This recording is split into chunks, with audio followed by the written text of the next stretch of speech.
Good morning brother and sister, सुप्रभात। सबको जय मसीह की।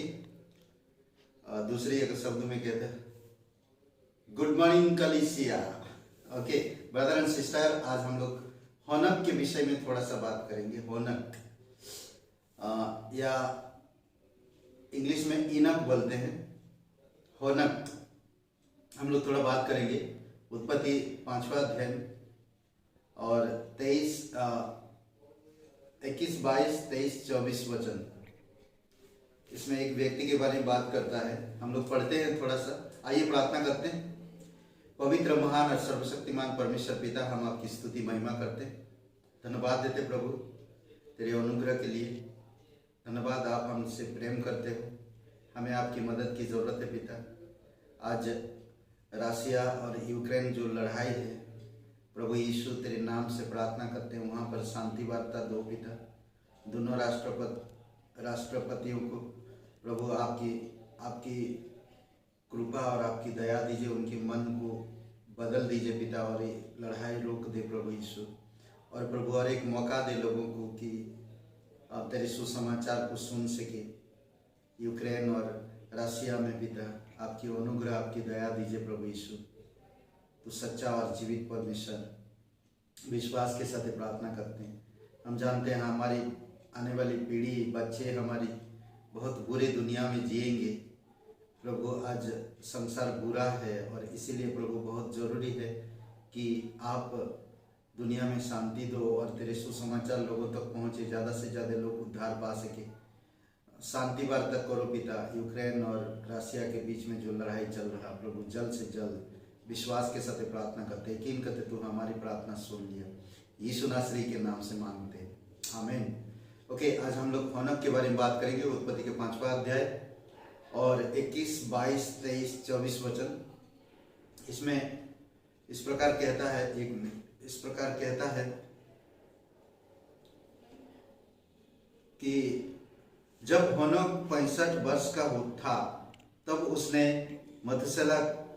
मथुसेलह उत्पन्न हुआ। मथुसेलह के जन्म के पश्चात होनक 300 वर्ष तक परमेश्वर के साथ साथ चलता रहा तथा उसके और भी पुत्र पुत्रियां हुई। अतः होनक की कुल आयु 365 वर्ष की हुई। होनक तो परमेश्वर के साथ साथ चलता था, फिर वह लोप हो गया क्योंकि परमेश्वर ने उसे उठा लिया। ये अद्भुत बात है। आज दुनिया बहुत बुरा है और दुनिया मौत के तरफ, बहुत खतरनाक के तरफ बढ़ रहा। हमारी बच्चे, आने वाली पीढ़ी बहुत बुरी हालत में है और शैतान इसका कब्जा कर रहा है। इसलिए आज बहुत जरूरी प्रार्थना, सुसमाचार प्रचार और विश्वासी भाइयों में जागरूक होना, भाई बहनों में। ओके, और आज हम लोग जो बात कर रहे हैं वो होनक के विषय में। हम लोग देखते हैं वचन 5 और वचन 5 में कि आदम की कुल आयु 930 वर्ष की हुई तब वह मर गया। वचन 8 में देखते हैं सेत की कुल आयु 912 वर्ष की हुई तब वो मर गया। एनोस की कुल आयु 905 वर्ष की हुई तब वो मर गया। 11 वचन में। 14 वचन में कहता कैनान की कुल आयु 910 वर्ष की हुई तब वो मर गया। 17 वचन में कहता महलल की कुल आयु 895 वर्ष की हुई तब वो मर गया। 20 वचन में कहता एरेद की कुल आयु 962 वर्ष की हुई तब वो मर गया। मृत्यु मनुष्य के पाप के बुरे परिणामों में से एक है। मृत्यु जो है मनुष्य के पाप के बुरे परिणामों का में से एक है, और आदम से नूह तक सभी पीढ़ियों की वंशावली के इतिहास में मृत्यु शब्द बार बार दोहराया गया। मृत्यु आई, मर गया, बार बार दोहराया। हमने ऑलरेडी 5-6 वचन हमने पढ़ के सुना, हर कोई मरा। फिर भी होनक की घराना भिन्न है। आज इस संसार में मौत मंडरा रहा है। हर एक इंसान बुरे और मृत्यु के तरफ, मौत के करीब है। परंतु जो यीशु मसीह पर विश्वास करते हैं वो अलग है। एकदम अलग है। उसी प्रकार कहते कि इस बीच में नूह तक, कहते कि आदम से नूह तक लोग मरते जा रहे हैं, परंतु होनक की घराना भिन्न था। वह एक ऐसा मनुष्य था जिसने परमेश्वर के साथ घनिष्ठ संगति रखने में अपना जीवन बिता रहा था और बिताया था, और ऐसी घनिष्ठता के कारण परमेश्वर ने हनक को उसकी मृत्यु से पूर्व ही उठा लिया। उत्पत्ति के 5वां अध्याय 22 से 24 वचन में और इब्रानी का 11:5 में हम लोग इस वचन को देखते हैं। तो उस मृत्यु के बीच में उसको उठा लिया जाता। आज भी पूरे संसार में जब मातम है, जब भयानक परिस्थिति होगा और हर कोई मौत से घबराएगा, उस समय कलीसिया उठा लिया जाएगा। इसीलिए हर कोई, दोस्तों मैं आज आपको कहना चाहता कि हर कोई आज प्रभु यीशु मसीह पर विश्वास करो, अपनी पापों का पश्चाताप करो और प्रभु यीशु मसीह पर यकीन करो। यीशु तुम्हारे पापों के लिए मारा गया, गाड़ा गया, तीसरे दिन जी उठा है। वो आपको माफ करेगा, नया जीवन देगा और आपको स्वर्ग में ले जाएगा। आप देखेंगे जब आप यीशु पर विश्वास करेंगे, मौत से आप भय नहीं खाएंगे। बहुत जरूरी है। इस प्रकार परमेश्वर ने धर्मियों को आशा दी कि मृत्यु की प्रत्यक्ष विजय चिरस्थायी नहीं है। मृत्यु पर परमेश्वर का अधिकार है। मृत्यु पर परमेश्वर का अधिकार है। हर कोई मरेगा, कहता वचन। मनुष्य एक बार जन्म लेना, मृत्यु निश्चित है और उसके बाद परमेश्वर के सामने खड़ा होना भी निश्चित है। दोस्तों मैं एक चीज कहना चाहता, यीशु जीवनदायी है। वो बहुत ही यत्न का जीवन देने के लिए आया। शैतान चोर है, डाकू है, डाका डालने, हत्या करने, लूटपाट करने और पूरी तरह से सत्यानाश करने के लिए आता है।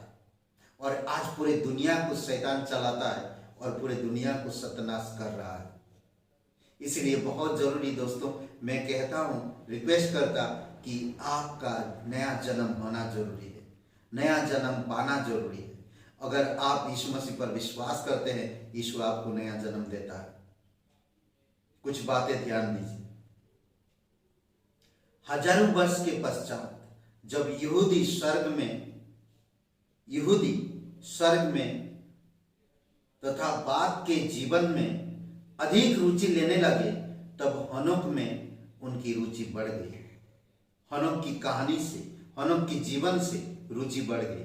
मसीह से पूर्व की अंतिम शताब्दियों में लोगों ने हनोक के नाम पर पुस्तक लिखी और नए नियम में भी हनोक की पुस्तक में से एक भविष्यवाणी का उदाहरण दिया गया है यहूदा की किताब 14 और 15 वचन में।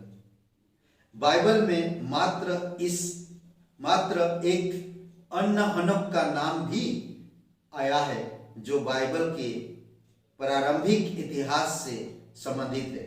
वह कैन का पुत्र था, परंतु बाइबल उसके बारे में कम बताती है। उत्पत्ति के 4 अध्याय और 17 और 18 वचन में। हनोक का भी एक बेटा था, क्योंकि हनोक वो जो हनोक था वो परमेश्वर की ओर से नहीं, बल्कि ये हनोक परमेश्वर का बड़ा घनिष्ठ और बड़ा परमेश्वर को दोस्त मानने वाला और परमेश्वर के नियम और परमेश्वर की इच्छा पर चलने वाला इंसान था। इसीलिए परमेश्वर उसको 300 साल तक परमेश्वर के साथ चला। सोच सकते हैं 300 साल के बाद वो लुप्त हो गया। आज हम 1 साल 6 महीना 8 महीना परमेश्वर के साथ घनिष्ठता नहीं कर पाते। जब हमारी काम नहीं पूरा होता हम परमेश्वर को छोड़ देते। हमें ब्लेसिंग नहीं होती तो हम परमेश्वर को छोड़ देते। हे दोस्तों मैं एक बात कहता, आप ब्लेसिंग के लिए परमेश्वर के पास मत आओ, आप आपके काम को बनाने के लिए परमेश्वर के पास मत आओ, बल्कि परमेश्वर सच्चा है, सच्चाई को जानने के लिए और वो आपके पापों को क्षमा करेगा। इसीलिए आप परमेश्वर पे विश्वास करो कि वो आपको माफ करेगा, आपको स्वर्ग में ले जाएगा, आपको नया जीवन देगा। इसीलिए आप उस पर भरोसा करो।